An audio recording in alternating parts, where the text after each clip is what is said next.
Lecture 1601, Searching for Who I Am, Part 1 of 3. Question. I'm 35 years old. It's a great honor to be here listening to your lectures on digital generations. You said, if you know yourself, you can know about others and everything. On the flip side, this also means you can't know about others and everything if you don't know who you are. Therefore, no right discernment or wisdom can arise. I wonder how you found who you are, because it seems that the source of each individual's mental wandering and suffering begins from ignorance of who we are. Searching for who you are is finding yourself in this era. You don't need to search for who you were in your past life. If you look into your past life, you'll end up wandering and wasting the rest of your life. Knowing who you are is to know you in this time period.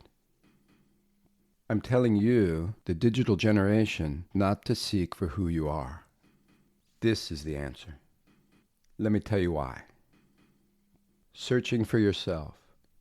People have done this for thousands of years.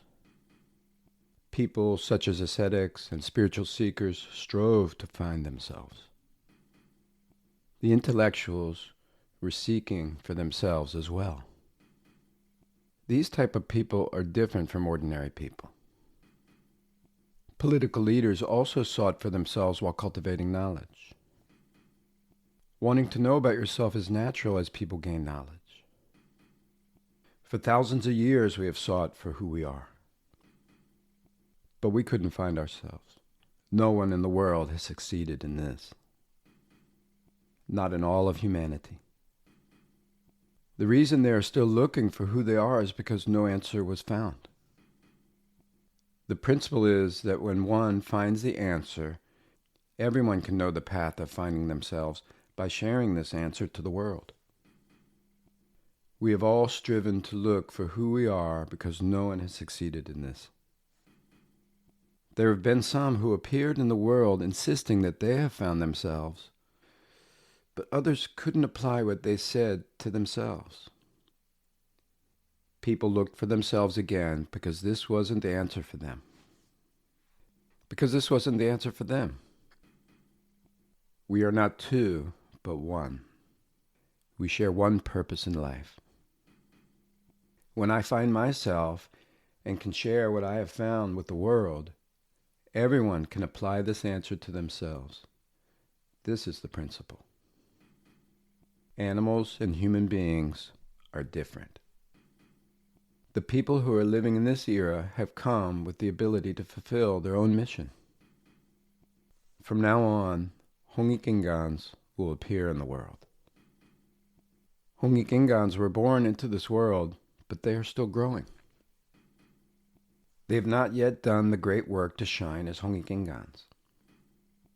These are the baby boomers, your parents' generation.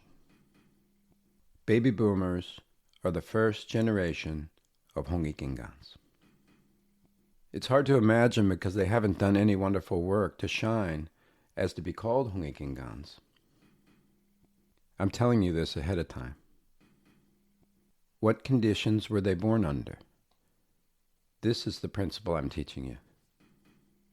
Before World War II, the way our ancestors thought was different. These people are our elders and parents of baby boomers. When these people lived, the Second World War and the Korean War broke out. And when these wars were over, the baby boomers were born in different conditions. These people were born into a nation in despair, but were not born to suffer from wars. This country was the poorest and most ruined in all of humanity. These people went to school with runny noses. They went to school at the age of 7. The digital generation needs to know a little bit about this. Guess what the baby boomers learned in school? History is not just written words. The way we view it also becomes history, so you need to know this. When they entered elementary school, our nation was in ruins due to the wars. It was a time when we barely had Korean rubber shoes. We couldn't even eat our fill of rice cake. In this time of hardship, baby boomers were taught that they were born in this nation with a historical mission to fulfill. You didn't learn this, did you? The digital generation didn't learn this. But when these people grew up, by the way, you guys wore nice clothes when you went to elementary school, right? I heard you digitals wore good quality clothes, but baby boomers were wearing black and wiping their nose on their sleeves like this. We wiped it here. We had huge runny noses. Also, we had head lice, and our whole body itched.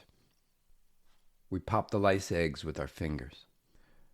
We wiped our noses like this back then. Only our spirits, which could be seen through our eyes, were alive in order to survive.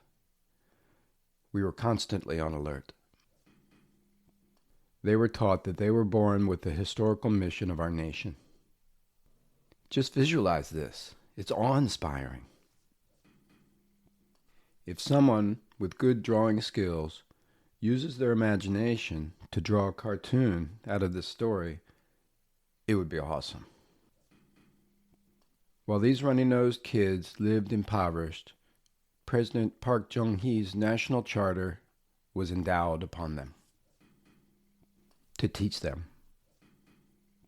This is the National Education Charter. He told them that they were born on this land under the historical mission of the nation, and he stated they must brighten the spirit of our ancestors. Also, the charter stated to develop their specific talents. But how can these nose drippers ever imagine doing this? To achieve self-independence based on our own law and contribute to the benefit of humanity outwardly. This is the core message of the National Education Charter. They were told to memorize this. There was more in it. You will be able to read more if you search the National Education Charter on the internet. Try reading that.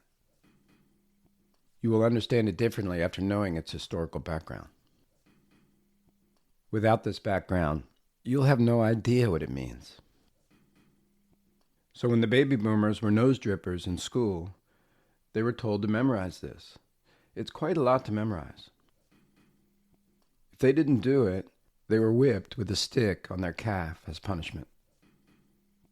Even before completing their homework, they were forced to memorize this one thing. If you truly understand the background of this, you will see that they were asked to accomplish tremendously heavy work.